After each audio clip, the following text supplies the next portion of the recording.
नमस्कार प्रिय दर्शक बंधु, आपण को स्वागत करुच्ची जीवन एक अति जरूरी एवं मूल्यवान वीडियो माध्यम को।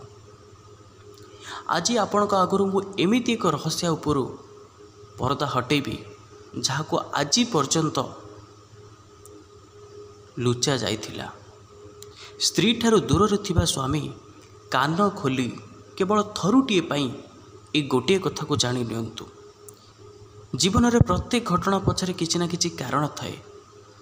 ए भिडियोटी खाली आपण मान पाखक आसेनी, आपन को 100% ग्यारंटी दौची। आज आपण एमिति एक रहस्य कथा जानिबे जहाँ को शुणी सारा परे आपणकर पाद तलु माटी खसी जीव आज्ञा। तेणु ए भिडियोटी रे मु 100% ग्यारंटी दे कहूची, आपण पारिवारिक जीवन जो समस्या चली, दाम्पत्य जीवन जो कलह चली एवं धन जनित समस्या जो आपण घांटी होउचंती, से सबु किछि समस्यार समाधान एई गोटी भिडियो रे आपण पाइबे प्रिय दर्शक बंधु। तेणु आपण को केवल गोटे अनुरोध कि आपण धीर स्थिर भाव में एथिरे कुहा जाउतिबा प्रत्येक शब्द को ध्यानर सहकार शुणु एवं ताको निज जीवन में उपयोग करंतु। यह ही आमर एकांत उद्देश्य। तो बेसी डेरी न करी वीडियो को आरंभ करिया प्रिय दर्शक बंधु। ता पूर्व एक छोटिया लाइक टे दे दियंतु। गोटे देश रे दंपति जनक मध्य बहुत प्रेम थाए, अनाबिल प्रेम। स्वामीटी जदि किछि भूल करे स्त्री ताको जेते कथा कहले स्वामी मुंडपाती सहिने, एवं स्त्री जदि किछि भूल करे ताले स्वामी जेते कथा कहले स्त्री मुंडपाती सहिने। बहुत प्रेम तांको भितरे। धीरे धीरे तांको प्रेमर चर्चा से राज्य सारा पूरा व्यापी गला। राजा पाखर जाई ये कथा पहुँचला। जेतबेले राजा पाखर ये कथा जाई पहुँचला, राजा कहिले, अच्छा एते भल प्रेम, एते पवित्र प्रेम, किए से लोक? जल्दी टांको डके आण ये राजदरबार को। राजदरबार को तांको डकरा गला। राजा पचारे से व्यक्ति जन को, कौन तम भितर सतरे एते भल पाइबा अच्छी, एते पवित्र प्रेम अच्छी? व्यक्ति जनक कहला, हाँ आज्ञा, आम भितर बहुत भल पाइबा अच्छी। ये कथाटा समस्त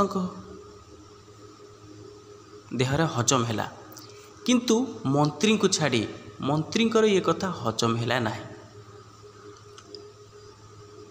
कारण यही किछि दिन हम मंत्री स्त्री सहित भल पड़ू न थाए।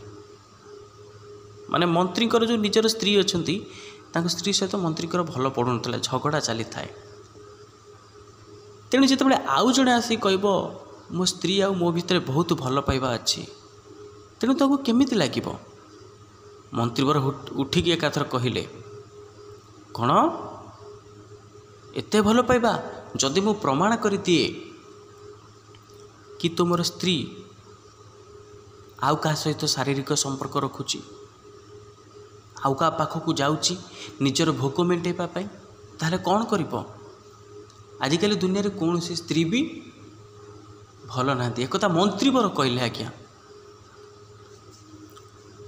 व्यक्ति जनक कहले, केमिति कौन आपण एते दृढ़तार सहित कहि पारुचंती कि कौन सी स्त्री भल ना बोली? मंत्री बर कहले, मु तो कहूची। व्यक्ति जनक कहले, नाई आज्ञा, ए दुनिया रे सबु नारी समान नुहंती कि सबु पुरुष मध्य समान नुहंती। किछि नारी पाई ए समग्र नारी जाति आज कलंक होउची, एवं किछि पुरुष मानक पाई ए समग्र पुरुष जाति आज कलंकित होउची। प्रिय दर्शक बंधु, एटी गोटे कथा आपण को हाथ जोड़ी कहि रखुची, दया करी समस्त को एक बोली भाविबे नहीं। सबु नारी समान नुहंती कि सबु पुरुष मध्य समान नुहंती। चलतु पुनर्बार आमर कहानी मध्यम को जावा। तो कौन है सीटू? ମନ୍ତ୍ରୀବର କହିଲେ ଯଦି ମୁଁ ପ୍ରମାଣ କରିଦିଏ କି ତୁମର ସ୍ତ୍ରୀ ଅସତୀ ବୋଲି ତାହେଲେ କ'ଣ ହେବ? ବ୍ୟକ୍ତି ଜଣକ ହସି ହସି କହିଲେ, ଯଦି ତୁମେ ପ୍ରମାଣ କରିଦେବ ତାହେଲେ ମୁଁ ମୋ ନିଜକୁ ମୃତ୍ୟୁଦଣ୍ଡରେ ଦଣ୍ଡିତ କରିବି। ରାଜା କହିଲେ ହଉ ଠିକ୍ ଅଛି। କଥା ଛିଣ୍ଡିଗଲା। ଯିଏ ନିଜକୁ ପ୍ରମାଣ କରିଦେବ କି ସେ ସତ କଥା କହୁଛି ବୋଲି ଆଉ ଜଣେ ହାରିଯିବ ତାକୁ ମୃତ୍ୟୁଦଣ୍ଡ ଦିଆହେବ। ଏ କଥା କହି ସଭା ସାଙ୍ଗ କରାଗଲା। ମନ୍ତ୍ରୀବରଙ୍କର କଥା ଟିକେ ହୃଦୟକୁ ଲାଗିଲା। କହିଲେ ଗୋଟେ ସାଧାରଣ ଲୋକଠାରୁ ହାରିଯିବି, ପୁଣି ହାରିକିନା ମୁଁ ମୃତ୍ୟୁଦଣ୍ଡ ପାଇବି? ଏ କଥା କେବେ ବି ସମ୍ଭବ ହୋଇପାରିବ ନାହିଁ ଆଜ୍ଞା। କ'ଣ କଲା? ସେଇ ବ୍ୟକ୍ତିଟି ଯେଉଁ ବ୍ୟକ୍ତି କହୁଥିଲା ମୋ ସ୍ତ୍ରୀ ହେଉଛି ସବୁଠାରୁ ସତୀ, ସେ ବ୍ୟକ୍ତିଟିର ପଡ଼ୋଶୀ ଘରକୁ ଗଲା।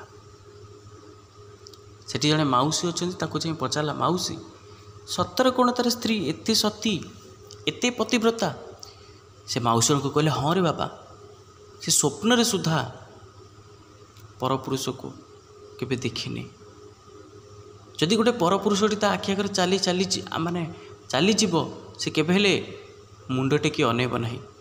ମନ୍ତ୍ରୀ ଘର କହିଲା, ଆରେ ମୁଁ ତ ଭଲ ଅଡ଼ୁଆରେ ମୁଁ ଫସିଲି, ଆଉ ଯଦି ମୁଁ ହାରିଯିବି ତାହେଲେ ମୁଁ ଗୋଟେ ଏତେ ବଡ଼ ମନ୍ତ୍ରୀ ହେଇକି ସେ ସାଧାରଣ ବ୍ୟକ୍ତି ପାଖରେ ହାରିଯିବି? ଏ କଥା କେବେ ବି ହେଇପାରିବ ନା। ଧ୍ୟାନର ସହକାରେ ଶୁଣନ୍ତୁ ପ୍ରିୟ ଦର୍ଶକ ବନ୍ଧୁ।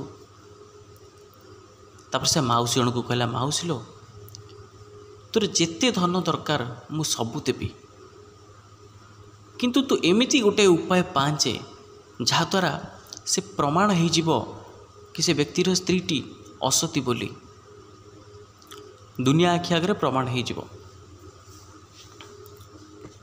କଥାରେ କହନ୍ତି, କଥାରେ କ'ଣ ଆଜ୍ଞା, ଏଇଟା ପୁରା ସତ କଥା। ପାପର ବାପ ହେଉଛି ଲୋଭ।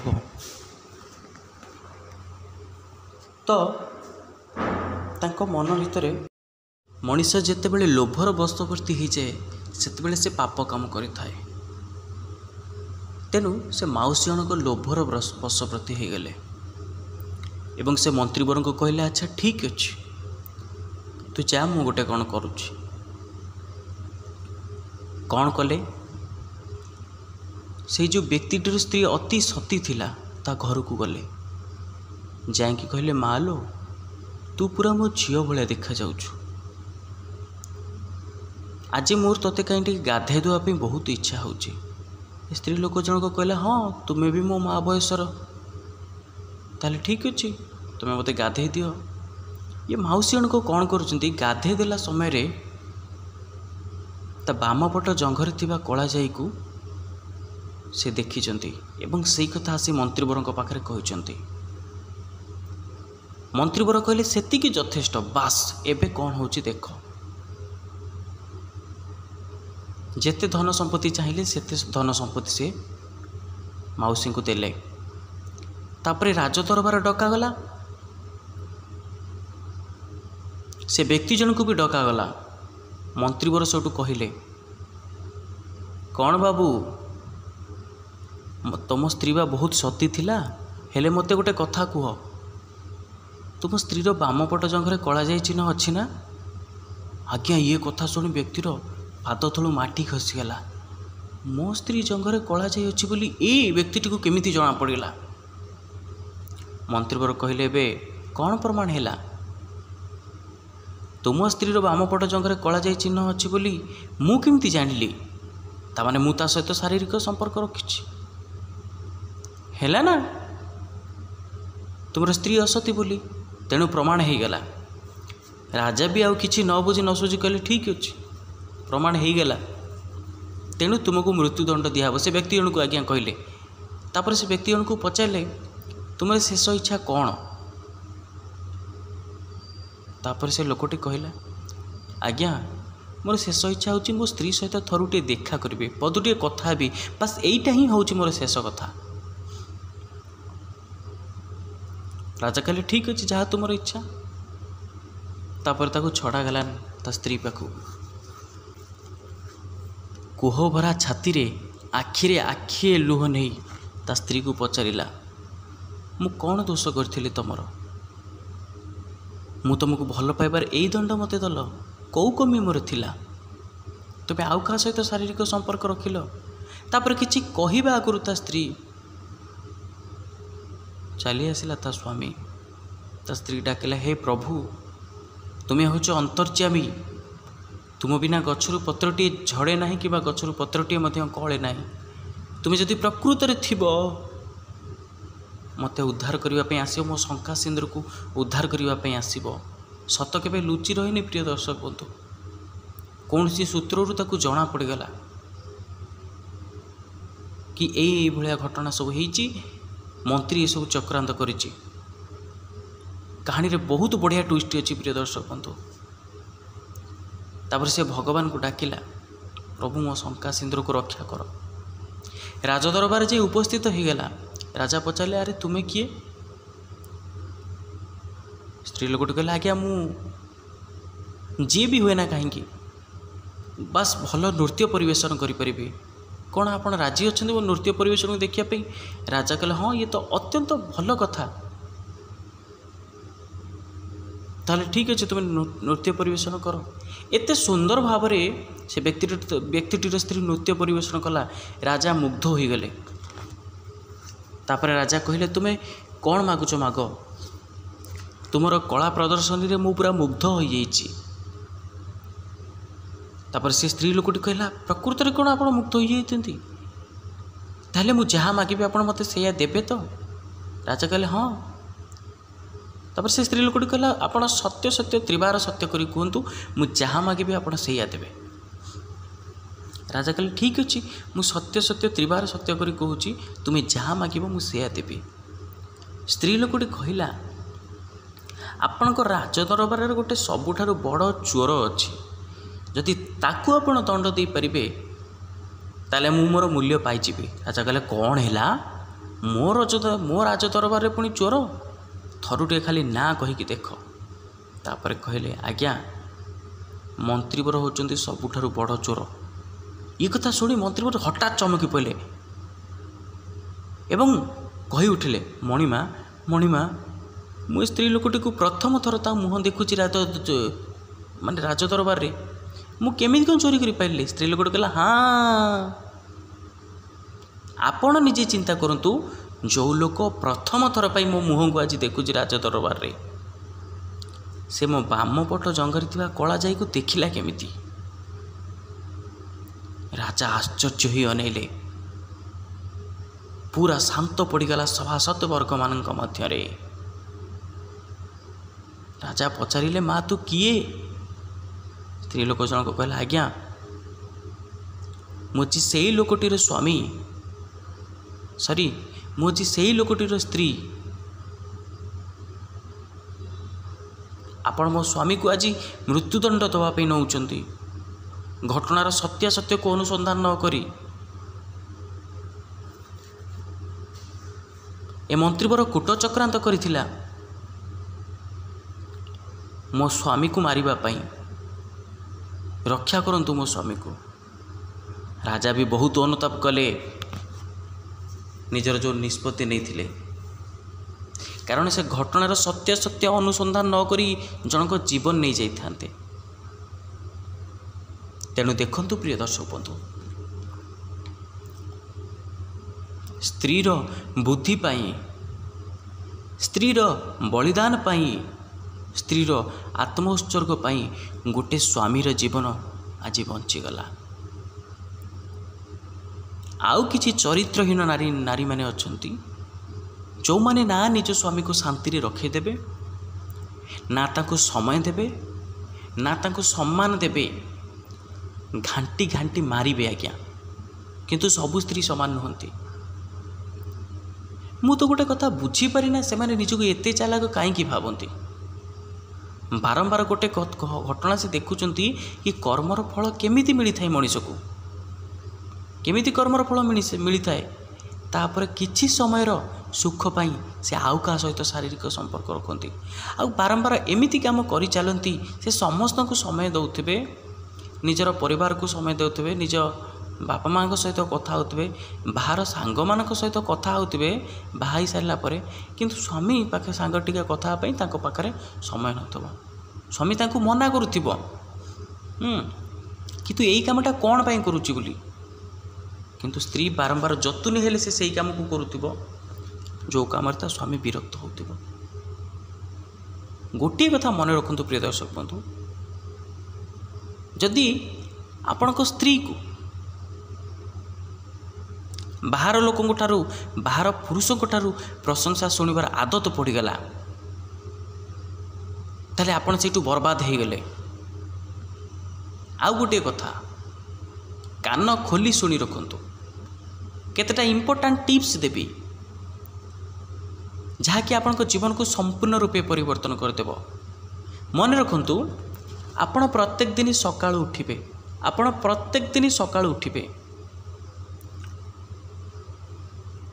ଆପଣଙ୍କ ପାଖରେ ଯାହା ଛୋଟ ଛୋଟ ଜିନିଷ ଅଛି ସେୟାକୁ ନେଇ ଏ ୟୁନିଭର୍ସକୁ ଧନ୍ୟବାଦ ଦେବେ। ଛୋଟ ଛୋଟ ଜିନିଷ କ'ଣ? ଅତି ଛୋଟ ଜିନିଷ। ଆପଣ ଯେଉଁ ଘରେ ରହୁଛନ୍ତି, କାହା ଭାଗ୍ୟରେ ସେ ଘର ଖଣ୍ଡେ ନଥିବ। ଜାଣିଛନ୍ତି ଏ କଥା? ମୁଁ ଭିଡ଼ିଓ ବନାଉଛି, ଆପଣ ଭିଡ଼ିଓକୁ ଶୁଣୁଛନ୍ତି, ଜଣା ନାହିଁ ଏଇ ସମୟ ଭିତରେ କେତେ ଜଣଙ୍କର ଜୀବନ ଚାଲିଯାଇଥିବ। ଆପଣ ଭାଗ୍ୟବାନ, ଆପଣ ବଞ୍ଚିକି ଅଛନ୍ତି। 3 ଓଳି 3 ମୁଠା ଖାଉଛନ୍ତି, କାହା ଭାଗ୍ୟରେ ଏତକ ନଥିବ ଆଜ୍ଞା। ଆମର ଆଖି ସବୁବେଳେ ପ୍ରୋବ୍ଲେମ୍ ଉପରେ ଯାଉଛି, ଆମର ଆଖି ସବୁବେଳେ ଭଗବାନଙ୍କୁ ଦୋଷ ଦେବାରେ ଯାଉଛି। ପ୍ରଭୁ ଆପଣ ମୋ ଜୀବନରେ କିଛି ବି ଦେଇନାହାନ୍ତି। ଆରେ ଦେଖ ତ ନିଜ ଜୀବନକୁ, ନିଜ ଚତୁଃପାର୍ଶ୍ୱକୁ ଦେଖ, କେଉଁ ଜିନିଷ ଅଛି ଯେଉଁଟା ଆଉ ଜଣଙ୍କ ପାଇଁ ସ୍ୱପ୍ନ।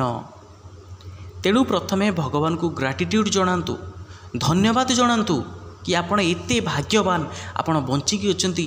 ଆପଣ ଏତେ ଭାଗ୍ୟବାନ, ଆପଣ ଆଖି ପାଇଛନ୍ତି ସୁନ୍ଦର ସଂସାରକୁ ଦେଖିବା ପାଇଁ। ଆପଣ ଏତେ ଭାଗ୍ୟବାନ, ଆପଣ ସୁସ୍ଥ ମସ୍ତିଷ୍କ ଏବଂ ସୁସ୍ଥ ଶରୀରରେ ଅଛନ୍ତି ଯାହାକୁ ପାଇବା ପାଇଁ। ଚାଲନ୍ତୁ ଦେଖିବେ ମେଡ଼ିକାଲରେ କେତେ ଲୋକ ଘଣ୍ଟା ଘଣ୍ଟା ଧରି ପ୍ରତ୍ୟେକ ମୁହୂର୍ତ୍ତରେ ସେ ସଂଘର୍ଷ କରି ଚାଲିଛନ୍ତି। ଆରେ ଯେତେବେଳ ପର୍ଯ୍ୟନ୍ତ ଆପଣ ବଞ୍ଚିଛନ୍ତି ନା, ସେତେବେଳେ ପର୍ଯ୍ୟନ୍ତ ଆପଣଙ୍କ ପାଇଁ କେବଳ ଭଲ ସମୟ ହିଁ ଭଲ ସମୟ। ଖରାପ ସମୟ କେତେବେଳେ ଆସେ? ଯେତେବେଳେ ଆପଣଙ୍କର ଚାଲିପାରନ୍ତି ନାହିଁ, ଯେତେବେଳେ ଆପଣ ପଡ଼ିଯାଆନ୍ତି, ଆପଣ ମେଡ଼ିକାଲରେ ରୁହନ୍ତି, ସେତେବେଳେ ଆପଣଙ୍କ ପାଇଁ ଖରାପ ସମୟ। କିନ୍ତୁ ଭଲ ସମୟ ଯେପର୍ଯ୍ୟନ୍ତ ଆପଣ ସୁସ୍ଥ ଅଛନ୍ତି, ଯେପର୍ଯ୍ୟନ୍ତ ଆପଣ ସୁସ୍ଥ ମସ୍ତିଷ୍କ ଅଛି, ସେ ପର୍ଯ୍ୟନ୍ତ କେବେ ବି ଆପଣଙ୍କର ଦୁର୍ଭାଗ୍ୟ ଆସେନି। କାରଣ 2ଟା ସିଚୁଏସନ୍ ଆସେ, ଆପଣ ଶିଖିଯାଆନ୍ତି, ନହେଲେ ଆପଣ ଶିଖନ୍ତି, ଭୁଲରୁ ଆପଣ ଶିଖନ୍ତି, ନହେଲେ ଆପଣ ଜିତିଥାନ୍ତି। ତେଣୁ ପରବର୍ତ୍ତୀ ଭିଡ଼ିଓ କାହା ଉପରେ ହେବା ପାଇଁ ଯାଉଛି, ଆପଣ ନିଶ୍ଚିନ୍ତ ରୂପେ କମେଣ୍ଟରେ ଲେଖନ୍ତୁ କେଉଁ ବିଷୟ ଉପରେ ଭିଡ଼ିଓ ବନେଇବା ପାଇଁ ଯାଉଛି। ତେଣୁ ପ୍ରଥମେ ଭଗବାନଙ୍କୁ ଧନ୍ୟବାଦ ଦିଅନ୍ତୁ। ଆପଣଙ୍କ ପାଖରେ ଯେଉଁ ଜିନିଷ ଅଛି ତାକୁ ନେଇ ଧନ୍ୟବାଦ ଦିଅନ୍ତୁ ଏବଂ କାହା ଉପରେ 100% ବିଶ୍ୱାସ କରନ୍ତୁ ନାହିଁ। ଆଉ ଗୋଟେ କଥା, ସନ୍ଦେହକୁ ମନ ଭିତରୁ କାଢ଼ି ଫୋପାଡ଼ି ଦିଅନ୍ତୁ। କାରଣ ସିଏ ଏମିତି ଏକ ଜିନିଷ, ଯଦି ଆପଣଙ୍କ ମନ ଭିତରକୁ ଥରେ ସନ୍ଦେହ ଚାଲି ଆସିଲା ନା, ସେ ଆପଣଙ୍କ ବୈବାହିକ ଜୀବନକୁ ପୁରା ତବାହ କରିଦେବ, ପୁରା ଧ୍ୱଂସ ବିଧ୍ୱଂସ କରିଦେବ। ତେଣୁ ସନ୍ଦେହ ଠାରୁ ଦୂରରେ ରୁହନ୍ତୁ। ଆଉ ଯଦି ଆପଣଙ୍କ ସାଙ୍ଗରେ କିଛି ଭୁଲ ହେଉଛି ନା, ତାର ଯେତେବେଳେ ଆପଣ 100% ପାଇସାରିବେ ପ୍ରମାଣ, ସେତେବେଳେ ଆପଣ ଆଗେଇବେ। କାରଣ ବେଳେବେଳେ ଆଖି ଦେଖୁଥିବା ଜିନିଷ ବେଳେବେଳେ ମିଛ ହେଇଯାଏ ପ୍ରିୟ ଦର୍ଶକ ବନ୍ଧୁ। ଆଉ ଯେଉଁମାନେ ଭାବୁଛନ୍ତି ଆମେ ଆମ ସ୍ୱାମୀଙ୍କ ସହିତ ଚାଲାକ କରି ଆଉ ଜଣଙ୍କ ସହିତ ଶାରୀରିକ ସମ୍ପର୍କ ରଖିବୁ, ଜଣାପଡ଼ିବ ନାହିଁ। ଭୁଲ ଭାବୁଛନ୍ତି ଆଜ୍ଞା। ସତଟା 7 ତଳ ପଙ୍କ ଭିତରେ ଥିଲେ ବି ଦିନେ ନା ଦିନେ ଫୁଟିକି ବାହାରିବ। ଆଉ ସମସ୍ତ ପୁରୁଷମାନଙ୍କୁ ମୋର ଗୋଟିଏ ମାତ୍ର ଅନୁରୋଧ, ଯେତେବେଳେ ଆପଣ ଜାଣିବା ପାଇଁ ଚାହୁଁଛନ୍ତି 100% ପ୍ରମାଣର ସହିତ କି ଆପଣଙ୍କ ସ୍ତ୍ରୀ ପରକୀୟା ପ୍ରୀତିରେ ଅଛି, ତେଣୁ ସେତେବେଳେ କେବେ ବି କ୍ଷମା କରନ୍ତୁ ନାହିଁ। ସନ୍ଦେହଠାରୁ ଦୂରେଇ ରୁହନ୍ତୁ। ଆଉ ଯେତେବେଳେ ଜାଣୁଛନ୍ତି ତାପରେ ଆକ୍ସନ୍ ନିଅନ୍ତୁ। ଆକ୍ସନ୍ ନେବାର ଅର୍ଥ କିଛି ମାରଧର ନୁହେଁ ଆଜ୍ଞା, ଆମର ଅଧିକାର ନାହିଁ। ବାସ୍ ତାଙ୍କଠାରୁ ଦୂରେଇ ଆସନ୍ତୁ କଲବଲ ହେବା ଅପେକ୍ଷା। ତେଣୁ ପରବର୍ତ୍ତୀ ଭିଡ଼ିଓ ଆପଣ କେଉଁ ଟପିକ୍ ଉପରେ ଚାହୁଁଛନ୍ତି ନିଶ୍ଚିନ୍ତ ରୂପେ ବହୁଳ ଭାବରେ କମେଣ୍ଟ କରନ୍ତୁ। ଆଉ କଥା କହିଲା ବେଳେ ଯଦି କୌଣସି ତ୍ରୁଟି ବିତ୍ରୁଟି ଥାଏ, ତାହେଲେ ଆପଣମାନଙ୍କ ମହାନ ହୃଦୟରେ ଏ ସାନ ଭାଇ ରଞ୍ଜିତକୁ ଆପଣ କ୍ଷମା କରିଦିଅନ୍ତୁ। ଦେଖା ହେବ ପରବର୍ତ୍ତୀ ଭିଡ଼ିଓରେ। ନିଜର ଯତ୍ନ ନେଉଥାନ୍ତୁ, ଭଲରେ ଥାନ୍ତୁ, ଖୁସିରେ ଥାନ୍ତୁ, ସବୁବେଳେ ହସୁଥାନ୍ତୁ। ଆଉ ଭିଡ଼ିଓଟିକୁ ଟିକେ ଛୋଟିଆ ଲାଇକ୍ ଟିକେ କରିଦିଅନ୍ତୁ। कमेंट कर दिंतु एवं सब्सक्राइब करी ऑल नोटिफिकेशन को क्लिक कर दिंतु। देखा परवर्ती वीडियो रे। निजर जतन नौथंतु। जय जगन्नाथ।